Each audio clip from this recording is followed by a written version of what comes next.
but 42 colleges offer 4-year degrees in esports, which who would know? In Florida? Oh, well, throughout the country. Still, though, 42? 42. Full scholarship. Well, that's 4-year degrees. So they're coming out with I guess it would be a Bachelor of Science. I'm not really sure what it would fall under, but they come out with a 4-year degree with esports. That is literally their degree. But then there were over $16 million awarded in 2022 for kids to go to college.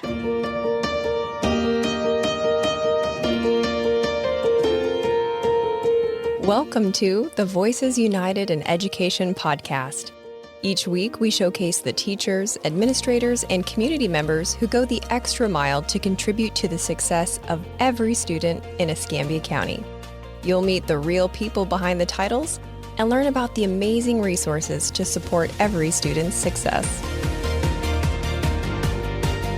As a parent, there are lots of things to worry about. Will my kid make friends? Will they go to college? Can we afford to send them to college? And for military families, these questions can feel even more burdensome. We all know sports can provide both community and college scholarships, but what about esports? My next guest is bridging the gap between the traditional and the future, as well as families and the resources they need. She's the grants management specialist and district military liaison for the county, and today she's going to get us up to speed on how esports, the fastest growing sport in the country, enables connectedness and facilitates scholarships. Fostering the future, Escambia High School graduate and wearer of many, many hats, Miss Monica Willis. I'm so happy you're here. Thanks for having me. Now, you said to me when we were talking off mic that the number one question that you're getting from families stationed in Pensacola is, oh, which schools have an esports program? And even yourself, when you took your son to go tour colleges, the first thing that college was like so proud to show you was their esports lab. This is like blowing my mind. I never even heard of it before. Well, to be fair, my son's not really a gamer. So when this grant first came to mind for us, it was my counterpart that actually said, oh gosh, we got to do esports. And I had no idea until we began doing the research as well. So you're one of many that don't really understand the esports arena. I'm so glad to hear that, because I totally feel like those old guys in Congress when they were questioning about social media and they were calling TikTok, Tic-Tac, they're like, tell me about the Facebook. And like, that is going to be me during our whole conversation. So question number one, that is totally in line with that. Okay. Is why is it called sports, like esports? Why not just call it gaming? Because actually esports, it is gaming and it is an online gaming platform that we use, but it's a sports team. The kids, they work to build teamwork. They work to do problem solving. They actually function like a team that would be a basketball team, a football team. They have to do the strategic thinking like any other teams that we have. So it is a team sport, and the way they compete is they are on teams. So it's not an individual like you would do at home, but it's actually a team sport, and they get ranked as a team. Oh, wow. Okay, so it's multiplayer, but the players are a team, and that's why it's different than what you do just as a person at your house. Absolutely. And the way that they're ranked is based on like their top 3 performances. And it's a pretty intricate ranking system. So we actually have hired a company called Vanta Sports, and they have designed a complete custom league for our schools. So our middle schools compete against each other right now, and our high schools do as well. But they basically keep all the ranking. Okay. All I see are the numbers. Okay, that's incredible. Okay, so silly question number 2 is, okay, sport, right? That's the general umbrella in real life, in the analog world.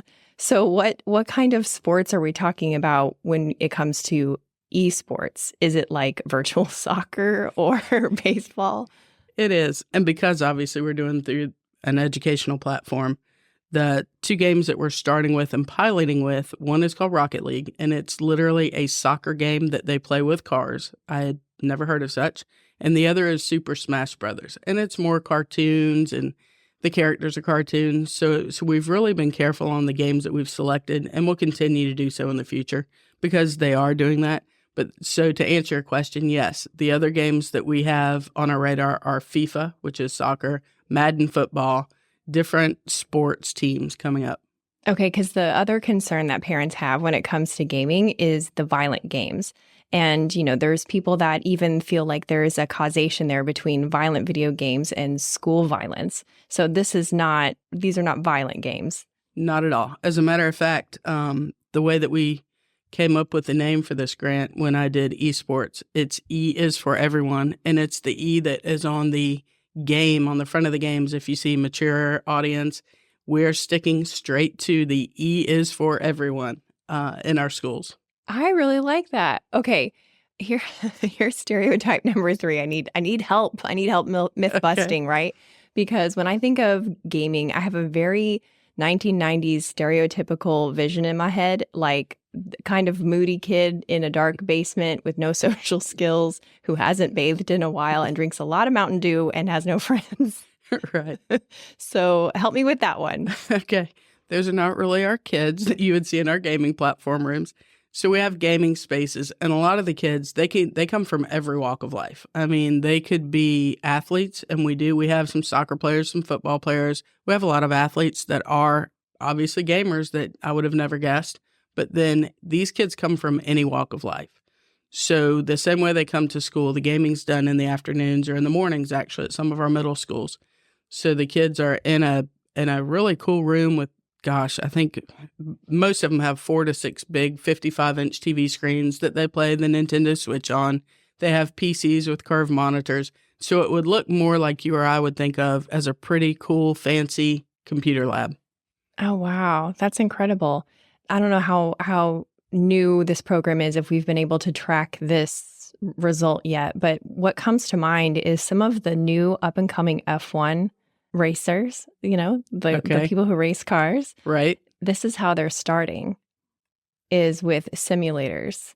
Have you seen any crossover yet from virtual gaming into real life? We haven't yet, but and we probably will in the future. We also send kids to the naval base, and they do the flight academy, and they do some of that out there. But on the e-gaming and on the esports and the gaming, we're just starting. So actually, we weren't supposed to start gaming the way the grant was actually scheduled and written until next school year. But the schools and the kids were so excited that we went ahead and we have really, really rushed. Thank goodness our IT department has been amazing because we have put stuff in place faster than I think any grant we could have imagined. So they're running a pilot program right now, which is typically a planning year. So no, we don't have the data yet, but yes, we probably will in the future. Will you be collecting data on attendance? Because, you just said the kids were so excited. And the thing that popped in my mind was, the superintendent's goal to increase attendance. Absolutely. So all the research shows, and that was a big push when writing the grant, all the research shows that kids involved in esports are much more likely to attend school. Their grades are up, and we track their attendance, we track their academics, we track behavior. They have to earn just like they would to be on any other team to be on this team. So the kids that are on the esports teams, they're much more likely to come to school and want to be there. And, and it may be that kid that didn't play a sport. They didn't do anything else, but yet they're so interested in gaming that now, we've gotten their attention and we've captured them and they're becoming connected with their school, which they may not have been in the past. Oh, that's interesting. So they're associating this pleasurable activity with their time at school, and that's creating some good outcomes. I have some friends that have children who the kids are very interested in gaming, but it has impacted their behavior in a negative way. And so I wanted to know what you've observed so far in that department. How has this program impacted the behavior of students? Again, we're really, really new. So, we literally started gaming last week. And so we're competing this week and we're moving forward. But so far, the kids that are they had to try out. We had regular tryouts. They had to, fill out applications. They had to go through tryouts. They had to get ranked and scored. And the ones that actually came to tryout, they knew that those lead teachers, those coaches, they were pulling grades. They were pulling referrals. They were pulling everything. So the kids that a couple of them had a little lower grades, and they actually went and spoke to the teachers ahead of time. So they're much more aware. They're much more cognizant of what is going to be required.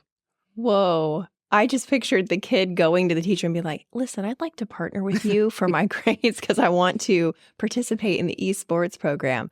That is fascinating and not at all what I thought that you would share about. Talk to me about the impact on their social relationships at school. I can give you a great example on that. Right before actually the grant was due, and as I was in the writing process, we had WEAR do a focus on one of our high schoolers that has CP and had just moved. And the dad basically went online and did a Facebook reach out and just said, hey, basically my son is new. He's having trouble making friends, sitting by himself at lunch, so on and so forth. Cerebral palsy. Yes, ma'am. Yes, absolutely. And he did not have good use of one of his hands, but the dad made the comment in there that he kills it on Xbox. That was, the father's quote. So as the kids started coming in and the different sports teams actually reached out and they would sit with him and they would get to know him. And so he wasn't alone at lunch. But the main thing that came to light for me, obviously, because I was writing an esports grant, was the connectedness happened through gaming. So at night, they would all say, hey, let's jump on this game. And so now this kid who didn't have any connection at that school and no support would jump on and game with these kids at night. And it really turned his whole world around at school. Wow. So the kids that might not otherwise have anything in common. Exactly. Now can connect. Yes. Even when I walk through or when they send me videos of the kids gaming in the rooms, it's always eye-opening to me because the kids are so different looking. It's not your stereotypical basketball team or football team. I mean, they literally are all different walks of life sitting in that room with one common goal. And, that's our whole goal, is to be united, to make these kids successful and to make them want to be at school. I think it's easy for a parent to see the latent effects of a traditional team, like whether it's a sports team or maybe it's a debate team, right? The parent can easily see how these skills are going to cross over into real life. It's, I think, a little bit more of a challenge for parents to see an esports team as important. It seems like a treat. And in some ways, it definitely is a treat that has, good side effects like kids wanting to talk to their teachers about their grades, which is pretty incredible. But how is this important? Why is this not just an extra thing? Luckily for esports, we went through and we met with, in the IT department, myself, a couple of our lead teachers, we met with a lot of different vendors. And the reason we went with the vendor that we chose, which was Vanta, is because they actually do a parent report card. So as that kid's gaming every day and, they're competing and that parent knows, yes, my kid's here from 3 to 4, they're doing gaming, but I don't really know what that entails.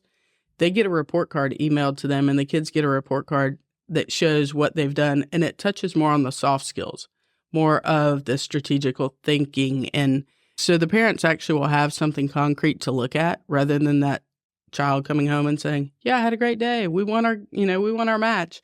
But I mean, some of the things also, the soft skills that will lead into the career field, and all of our employees want it. It's not just the military that's looking for these kids to gain by this esports stuff, but it's the soft skills like leadership skills, anger management, problem solving, strategic thinking, teamwork, interpersonal communication, which we know that with all the screen time in the world, that makes a huge difference for employers. So that's some of the stuff that they are learning. Yes, they're learning it through gaming. And quite frankly, the kids probably don't even realize that they're learning and gaining all these skills. They just think they're gaming. That's interesting.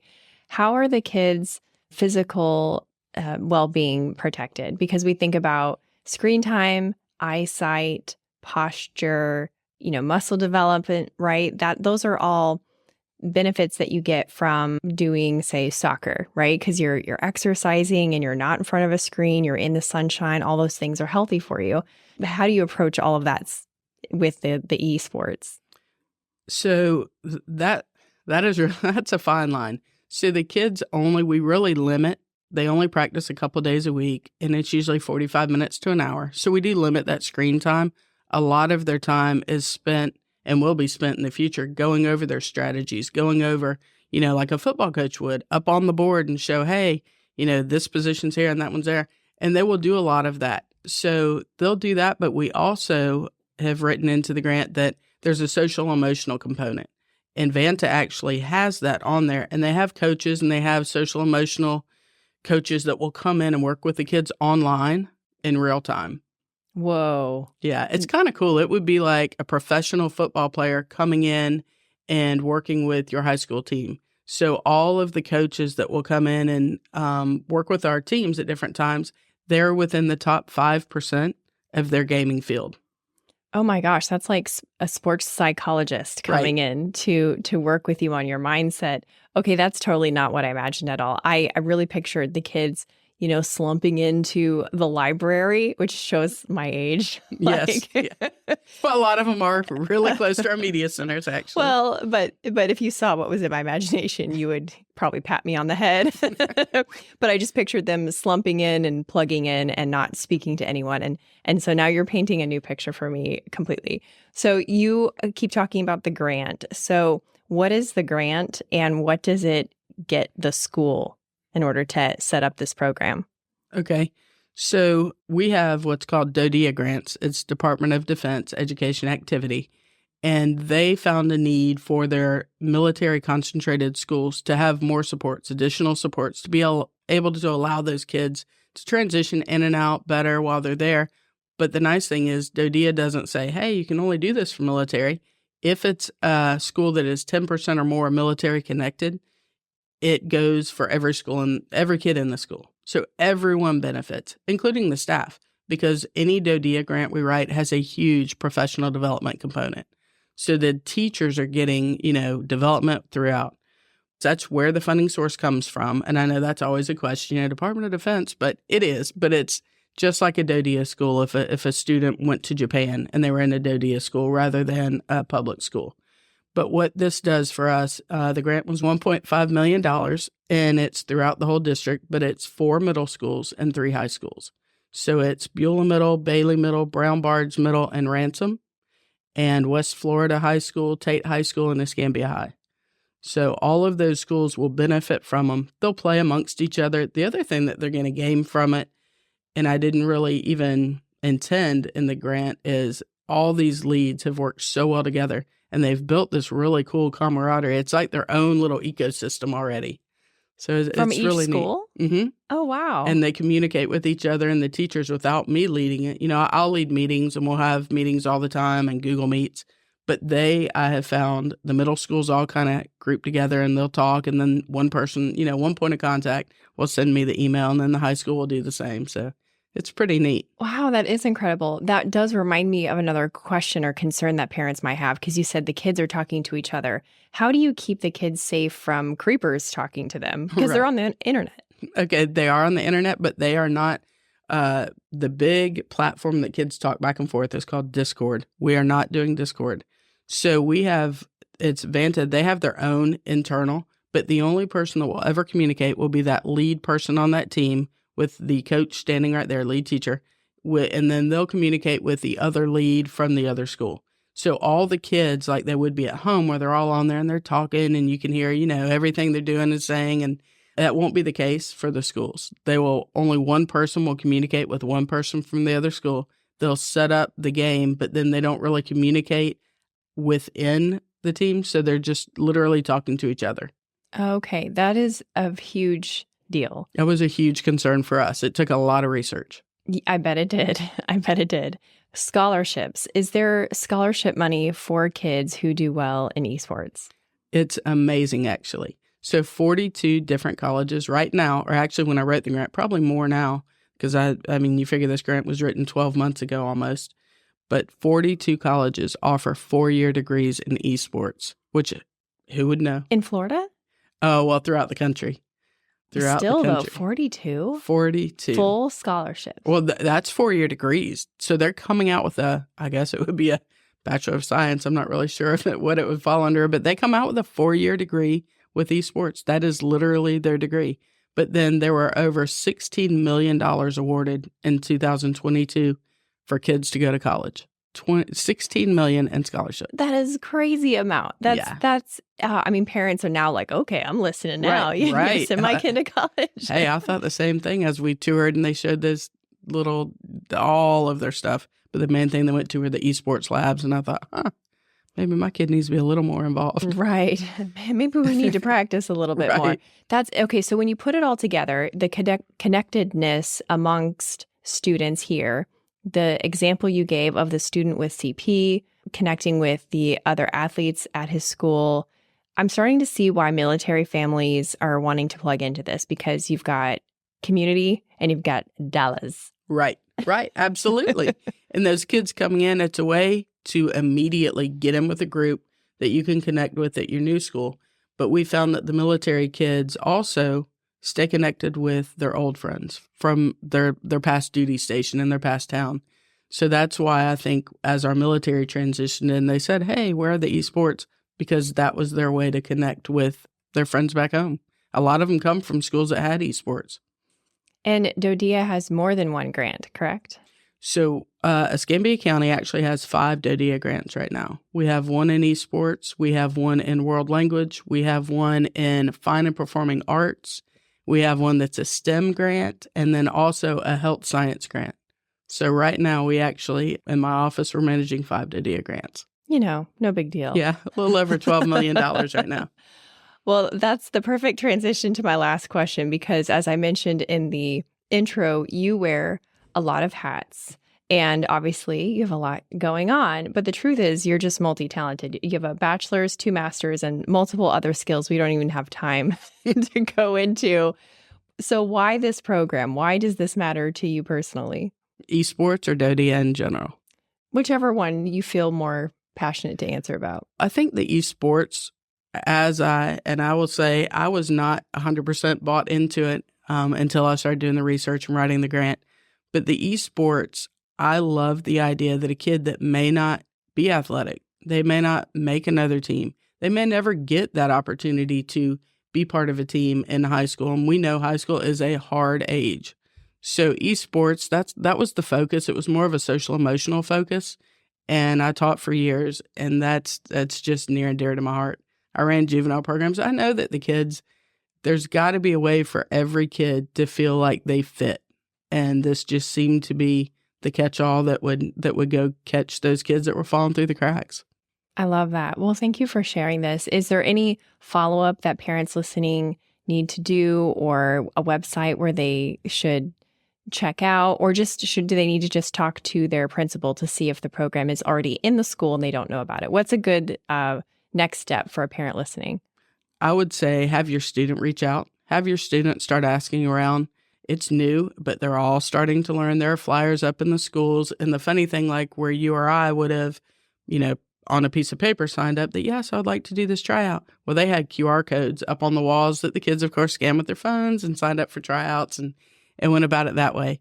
But there is an esport lead in every school that has an esports team, and that would probably be the easiest. The other thing, they are working, all the leads are working. We're working to get them on the website. It may not for every school. It may not be there. I mean, that's probably by next year we will have them on there. But they've got some really neat videos already of the kids gaming. So I'm sure they'll be popping up. Well, thank you. I really look forward to seeing what's next for this program. Yeah, we'll have to take you to one of the gaming sites. Oh, Lord. It's really fun, actually. To be continued. Yes. All right. Thanks, Monica. You're welcome. Thanks for listening. Be sure to subscribe and share. Voices United in Education is a production of Escambia County Public Schools.